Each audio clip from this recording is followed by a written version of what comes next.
So in a previous video, I started discussing, let me go back a little bit about all this amplification process in the signal conditioning stage of data acquisition. Now I want to discuss how we can deal with the noise present in the measurements from our sensors. So typically when you're measuring a signal, you will have the signal information plus the addition of noise. And this noise can be electromagnetic interference to which the sensors are susceptible, okay? Remember that sensors are electrical devices, no? Or electronic devices that are susceptible to magnetic fields, to electronic interference, and so on. So this is a concern because maybe you have your signal, but when you have noise within the signal can be corrupted. And for example, if you look into these figures that we have right here, you can observe that the presence of noise in the signal affects the, how can I say this? Affects the form of the wavelet, no? Of the function, no? The form of the function or the measurement that we want to study. So that is why it's very important that we can get rid of this noise. So in order to do this, we need to use some techniques that is basically filtering. No, we need to filter the information from the sensors using an electronic device. For example, the idea of this filter is basically like a black box, no? In which we have as the input the signal with noise.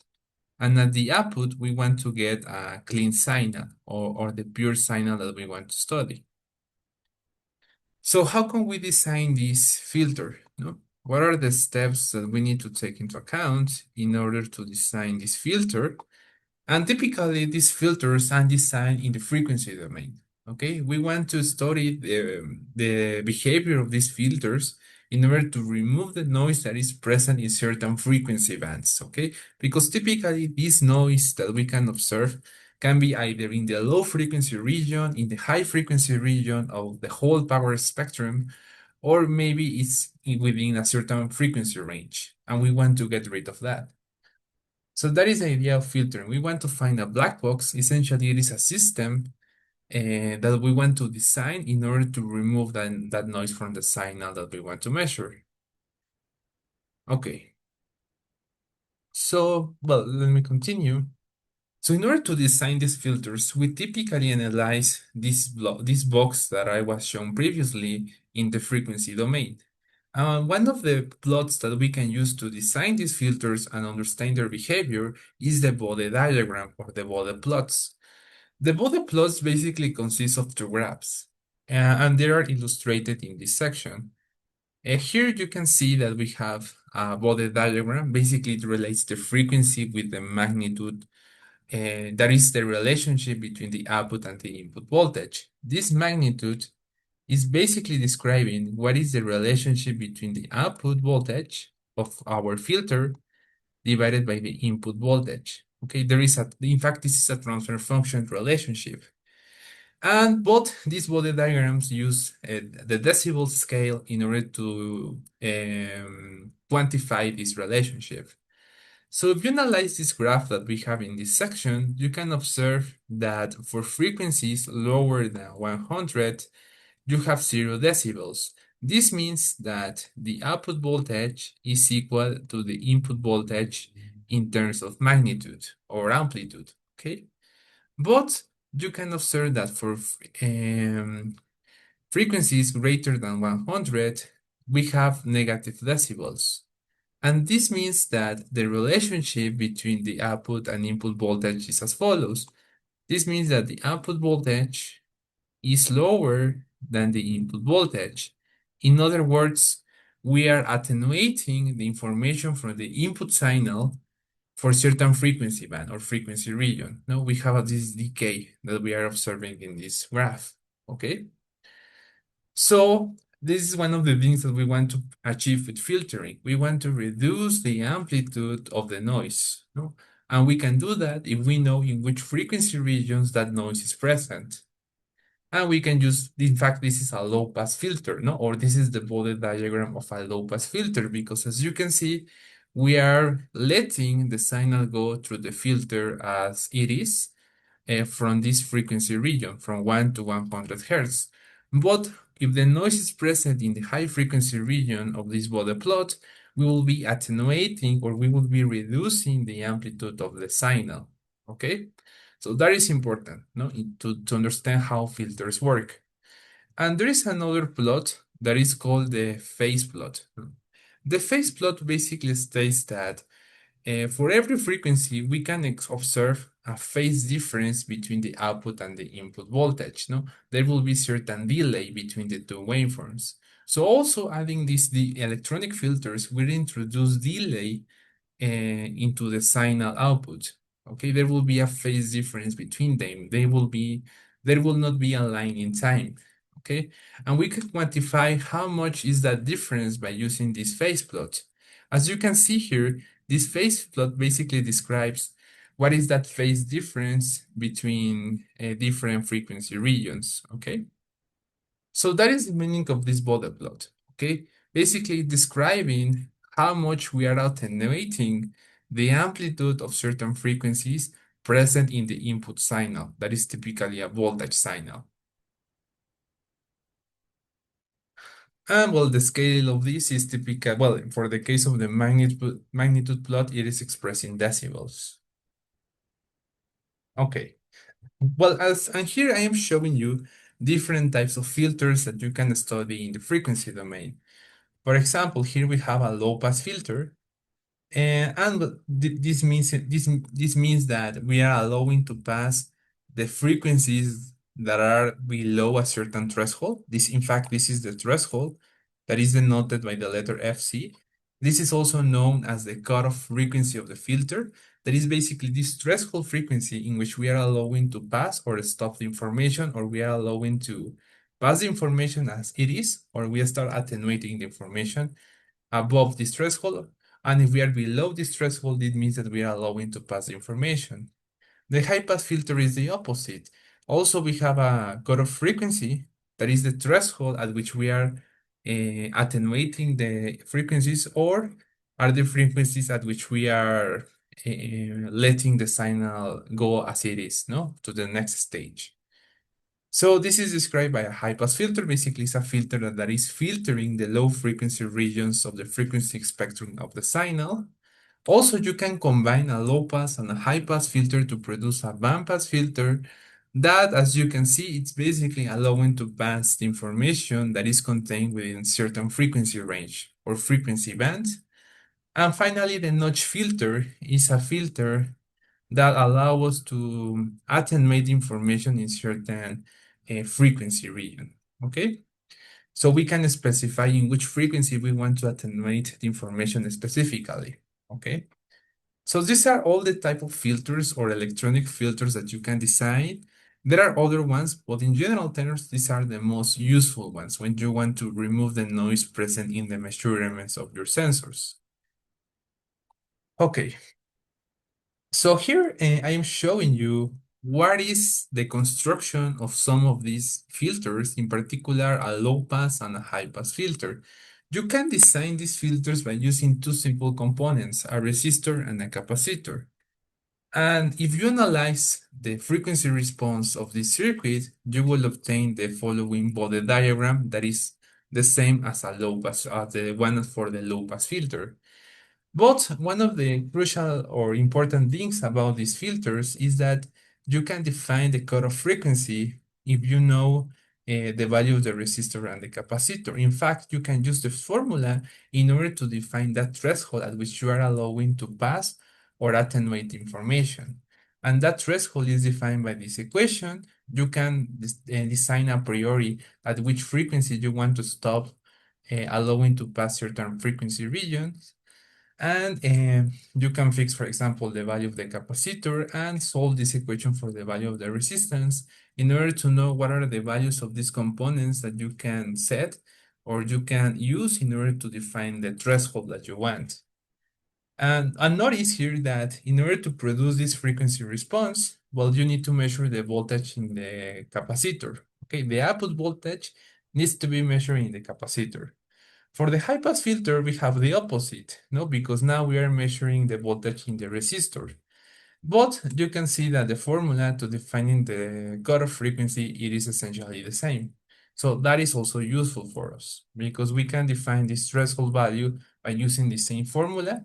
The only difference is from which part of the circuit we are feeding the input voltage and from which part of the circuit we are measuring the output voltage of the circuit. Okay, so let's continue with this. You can take a photo of this. In particular, this is important formula. And well, in fact, this frequency response is associated with the transfer function of this dynamic system. Okay. For example, if you compute this output to input relationship for the high pass filter, you will obtain this transfer function. And if you are computing the output and the input relationship associated with the low pass filter, well, you will obtain the following transfer function.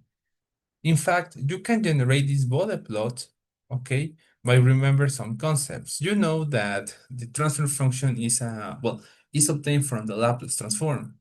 But the definition of S, according to the Laplace transform, is basically sigma plus j omega. But when you are generating the Bode plot or you are designing a filter, you are interested in the frequency response of the system. So we can generate that Bode plot if we assume that the value of sigma is zero, because sigma is associated with the transient behavior of the system, no? With exponential or decaying behavior of the system. But j omega is associated with the frequency response or with the frequency characteristics of your system. So if you take this transfer function and substitute the value sigma by j omega, uh, for the high pass filter, you will obtain something like this, no? The important factor is that you can generate that plot or that Bode plot that we saw previously by only using this function and changing the values of the frequency between 0 to infinity, okay? And in that way, you can understand what is the frequency response of your system, okay? That is basically, instead of working with S, we are working with the frequency component only of S. That basically contains the frequency information of the dynamics of the system. And we can use this equation, no, in order to generate that Bode diagram. Okay, that is the usefulness of the transfer function in terms of filter design. Okay, so also you can generate this Bode diagram using the electric circuit software like Tina or Multisim. In fact, here I simulate a low-pass filter, and you can notice that I define the cutoff frequency of this low-pass filter by using 2 Hertz. In this case, what I did to define the value of the resistor and the capacitor was as follows. I know that I wanted a cutoff frequency of 2 Hertz that is equal to 1 over 2 pi times C times R. Okay, I set the value of the capacitor, that is in this case is 100 microfarads, and I solve for this equation for the resistor, and in that way I can determine this value. Okay, so I can simulate this low-pass filter circuit using Tina. I have here my input voltage, that is this cosine function generator, and I am measuring the output at the capacitor, and if I analyze the frequency response of this circuit, I will obtain the following Bode plot. That is the same that we saw for the low-pass filter, and in fact, in this region is where I have my threshold or my cutoff frequency that I designed previously. That is the point in which the filter is allowing to pass information from going to stop or attenuating the information. No, this is the threshold at which you are attenuating or start to attenuate information from the signal.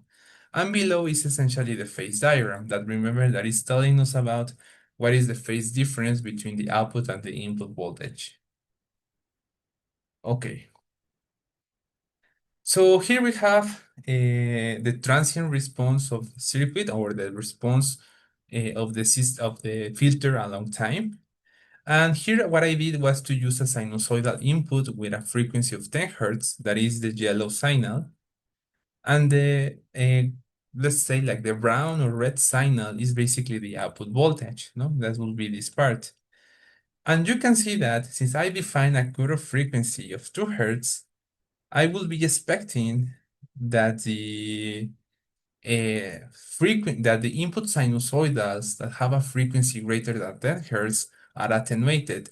And in fact, this is the effect that we can observe here. If you compare the amplitude of the green signal compared to the brown or red signal, you can observe that the amplitude is lower because I am introducing a waveform that has a greater frequency than the cutoff frequency that I define. Okay, this means that, well, we can say that since 10 Hertz is greater than well, 2 Hertz, we will expect to see an attenuation because we are working with a low pass filter. So that is the reason of this behavior.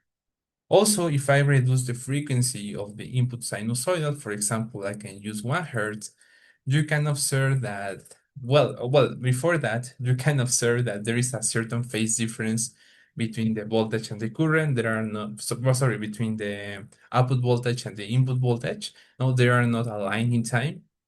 But when I reduce the frequency, you can observe that the phase difference between them is lower, but also the amplitude is reduced a little bit. No, in fact, we can say that they have approximately the same amplitude when I introduce an input sinusoidal of 1 Hertz because my cutoff frequency was of 2 Hertz. So, um, since 2 Hertz, well, this is the cutoff frequency, and my input sinusoidal has a frequency of 1 Hertz. So, since 1 Hertz is lower than 2 Hertz, we can say that the filter will pass the information, okay, from the input signal.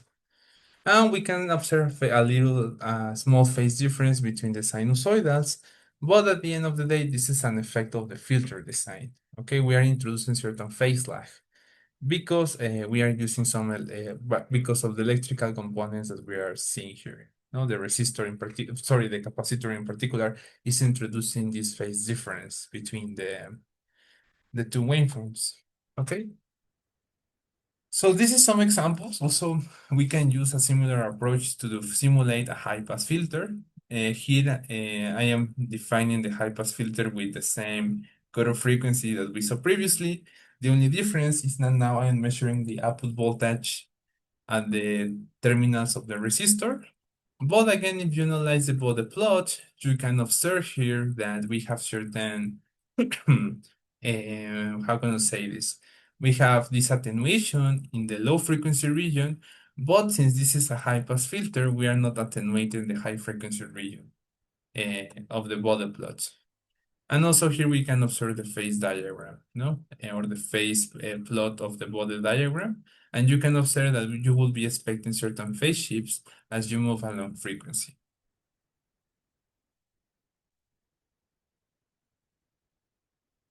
And well, this is all related to filtering, no? We have seen how we can filter the information from the signal. But after that, let's say that we have this stage in which we have amplified, we have filtered information, and now we are prepared to send the information to the microcontroller or to the computer. So if you want to collect the information from the signal with a computer, you will need to use an analog to digital converter. Basically, the analog to digital converter is converting the analog values of your signal that you want to measure with your sensor into a binary representation. But in order to do that, the analog to digital converter needs to have a sampling period or a sampling frequency. If you analyze this diagram, you can see that this waveform is sampled at a certain time interval. This means that we are not measuring every instant of the waveform. We are only considering certain time intervals in order to manage all the information that is coming to us. From a hardware point of view, it is very difficult that we can measure a very small amount of time. We can do it, no? But that depends mainly of the waveform that you want to study. For example, if you want to study an audio signal, typically you will need to sample the information at 20 kilohertz. That's a lot of velocity. But if you are measuring the changes in temperature of a room, well, the dynamics of a thermal system are lower. So maybe you can use a smaller samples time, okay, of seconds, not or hertz, or in the order of hertz, no, like 1 hertz or maybe 0.5 hertz, no? Instead of using 22 kilohertz, so that's a lot. But also there is a constraint of the speed of the processor of your microcontroller or your data acquisition system. But this is a crucial steps, and we will be discussing that there are certain limitations regarding how we can sample the information from the real world using computers. Well, the first one is that we need to define the sampling time and also the resolution at which this analog to digital converter can work is also limited. We cannot have infinite resolution, and we need also to solve for that. Okay, so this is an illustration of what is happening with the analog to digital converter. In blue, I am showing you the analog signal, no? That is this continuous waveform. But the computer, by using this analog to digital converter, will take some values, okay, at a certain time interval, and it will hold that value by a certain amount. And after a certain amount of time, that is the sampling time, we will be updating that value. And then we wait for a certain amount of time, and again, we update the value, and we go on and on and on and on, okay? So this is a sampling, and basically we are performing what we call a discretization because we are converting this continuous waveform into a discrete form, no, into a staircase. No, it's like a staircase function or like a step function, no, in the sense that we are taking these samples, we are holding that value, and then we are updating those values by the sampling time that we have defined previously. Okay. I don't know if that is clear for all of you. I hope it is clear. But at the end of the day, the idea is that we are not measuring every instant. We are measuring at a particular time interval, and we are holding that value, or we are saving that value by a certain amount of time, and then we update the value again. In other words, we are updating the measurements that we are taking in a certain frequency, no, or in a certain time. And the reason for that is that we have computational constraints. Okay, it is not feasible that we want to measure every instant of the waveform because we will need a lot of processing and also a lot of memory to sample the smallest instant of the waveform. In fact, if you want to know at which speed you need to sample the information from a continuous or from an analog signal, you need to understand what is the sampling theorem. The sampling theorem basically states or defines what is the frequency at which you need to sample the information from your sensor using a digital computer. And this sampling theorem states that if you want to ensure that you are capturing all of the information from the signal, you need to sample at least 2 times the higher frequency of your waveform. Okay, you cannot sample lower than that. So this is a condition that you must meet. You need to take samples from your sensor at a deterministic frequency or a deterministic time, and that time or frequency is 2 times the maximum frequency of your waveform. Okay, and this condition ensures that we are having an adequate signal reconstruction. In other words, we are correctly sampling the dynamics of the measurement that we want to study. So let's analyze, for example, this waveform that I have right here. Let's say that the frequency or the period of this waveform is of 1 hertz. That corresponds to 1 second. That means that the signal is repeating itself every second. It starts here, then it goes down and up, and it repeats again during this 1 second period. Okay, we are repeating the signal over and over again. Okay, so imagine this case. Imagine that I am sampling at 1 hertz, that is equal to 1 second. So that means that I will be taking this value, I will get this value, and I will be storing those values consecutively in the computer. No?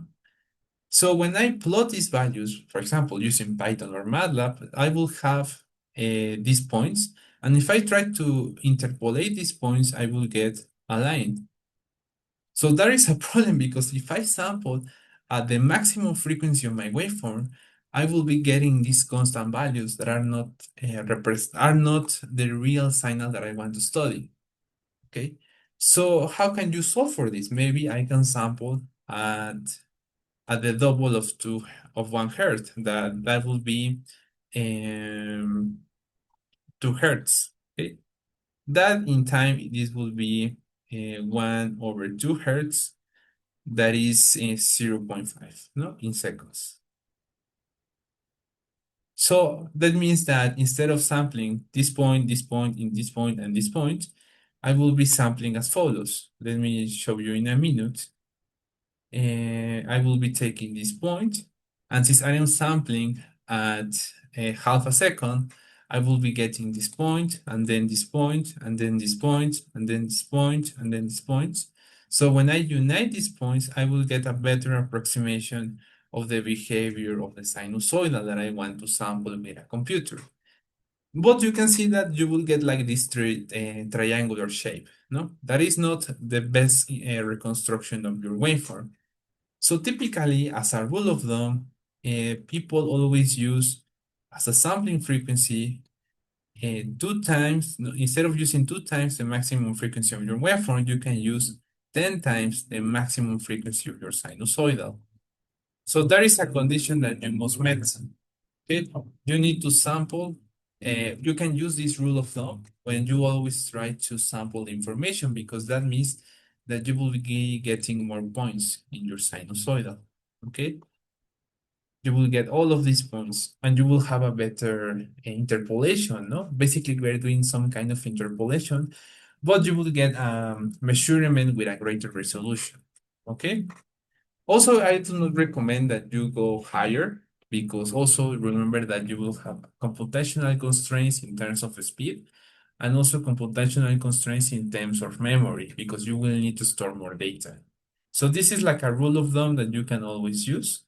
But remember that you can always start by using always 2 times the maximum frequency and you can go further with that. Okay. So let me erase all of this. And let me erase all. So, well, this is a video in which they explain why it's important to sample. In fact, there is an effect when you are not sampling correctly or when you are not obeying this condition of 2 times the maximum frequency of your waveform that is called aliasing. And in this video, they make a brief explanation of into what is that. So let's make or take a look into it. This phenomenon called aliasing effect in signal processing. We'll see. This is our setup. Audio files of pure sinusoidal waves is played from the laptop and the amplified signal is fed to the speaker. So as you can see, the tube will move up and down according to the frequency of the audio and so will the water flow. The camera will record everything with sample rate of 24 frames per second. Pay attention to the sample rate of the camera and the frequency of the movement. See the water flow like this as a result of undersampling. So you can see here in the video that we have like wrong dynamics, no?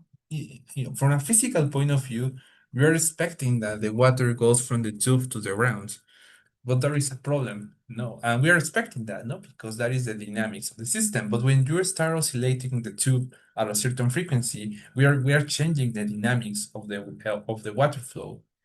Okay.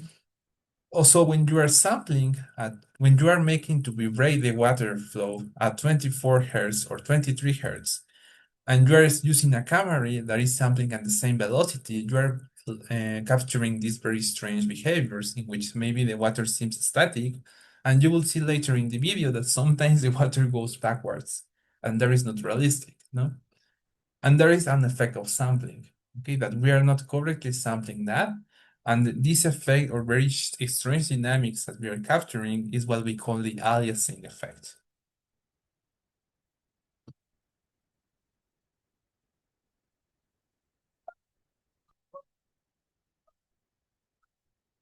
So you can see here, how the water is going backwards, but it is filling the bottle, no? But the reason for that is that the water that is coming from this tube is vibrating at a frequency that is higher than the sampling frequency of the camera that they are using.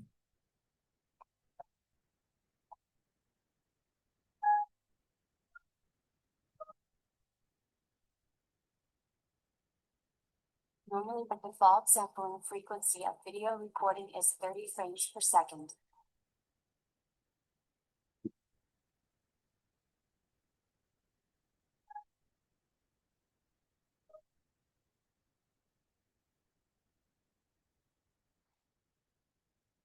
And well, here they are like making like a frequency swap in which they are increasing gradually the frequency of oscillations of the water flow.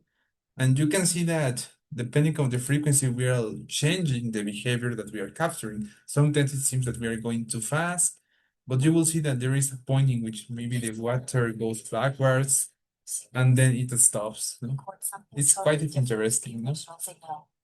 To avoid that, Because it seems like the water is moving sometimes faster, but also we are increasing the frequency of oscillations, no? So the behavior that we are capturing is completely wrong because we are not using the correct sampling rate. about this phenomenon by this phenomenon. Okay, so that is the reason of correctly sampling the information, no, from a sensor. You cannot use any sampling rate. It is very important that you always consider what is the maximum frequency of your system that you want to analyze. This is not trivial, okay? And you can use techniques like the Fourier transform in order to understand the dynamics of the system that you want to study. For example, you want to analyze the vibration in a machine. Well, you will need to study what is the maximum vibration that the system can experience. And maybe you can sampling your data from your sensor by considering the Nyquist or the sampling theorem, no? So now I want to discuss what is happening after we have correctly sampling the information, we have filtered the information, and also we have, how can I put this? How we can, well, we have amplified information, and now we want to transfer that information to the computer. We have, but what is doing the ADC? Well, it is sampling at a certain frequency, but also it needs to convert those continuous values or those of the analog signal into a discrete representation. And in order to do that, we need to perform a process that is called quantization. That is the process of mapping the continuous infinite values from your measurement into a smaller set of values. And encoding consists of taking those discrete finite values and represent them into a binary representation. Okay, that is the meaning of encoding. So in the ADC, for example, in the ADC of a microcontroller like Arduino, what is doing the ADC? Well, the analog to digital converter resolution is limited by two values. First, we have the reference voltage, and also we have the bit resolution. We can use this reference voltage and this bit resolution in order to know what is the smallest value of voltage change that the ADC can detect or the analog to digital converter can detect. And we call this the step size, okay? And we can compute this step size, that is the smallest amount of voltage that we can measure, by taking the reference voltage, that for an Arduino is 5 volts, and divided by the bit resolution, that is 2 elevated to the n, where n is the bit resolution of your microcontroller. That for the Arduino is 10. So if you compute this expression, you will get the smallest amount of voltage that your microcontroller can measure, okay? And this is a fixed value. We cannot measure the smallest change in voltage. We have a limitation about that, and that limitation is this step size that can be computed by taking the reference voltage and divided by 2 elevated to the bit resolution, okay? So again, I will repeat this. This step size is the smallest amount of voltage change that we can detect with the microcontroller, in particular with the ADC or analog to digital converter of the microcontroller. Okay. So what the Arduino is doing is to say, okay, I will compute this step size. In fact, if you can perform the computation that I showed you previously, you will notice that the step size for the Arduino is this value that is 4.88 millivolts. This is the lowest, the smallest voltage change that we can detect with the analog to digital converter of the Arduino. And the Arduino is basically mapping this voltage reference by multiples, different multiples of 1, 2, 3, 4, and 5, and 6, and so on. Okay, so this is the zero voltage value that in binary can be represented in this way. And this is the process of encoding. No, we are transferring this step size and we are multiplying this by 1, 2, 3, 4, 5, 6, 7, 8, 10, 11 until the until the maximum value of the bit resolution. That will be uh, 2 let me a second, 2 elevated to the third power minus 1.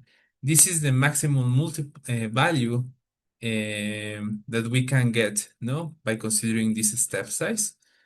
And well, we are multiplying this by 0, 1, 2, 3 until 10 times, well, until 1023. And this 2023 comes from this operation. Okay, that is the bit resolution. Okay, this is the largest number that we can measure in binary with our analog to digital converter. So we are converting these multiples of 1.88 and encoding them into a binary number, okay? So at the end, we have a total of 1023 binary numbers in which we can encode the voltage changes in your analog to digital converter.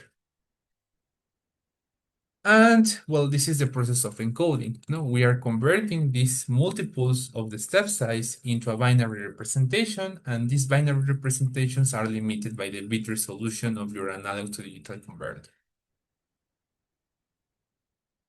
And well, typically in an Arduino,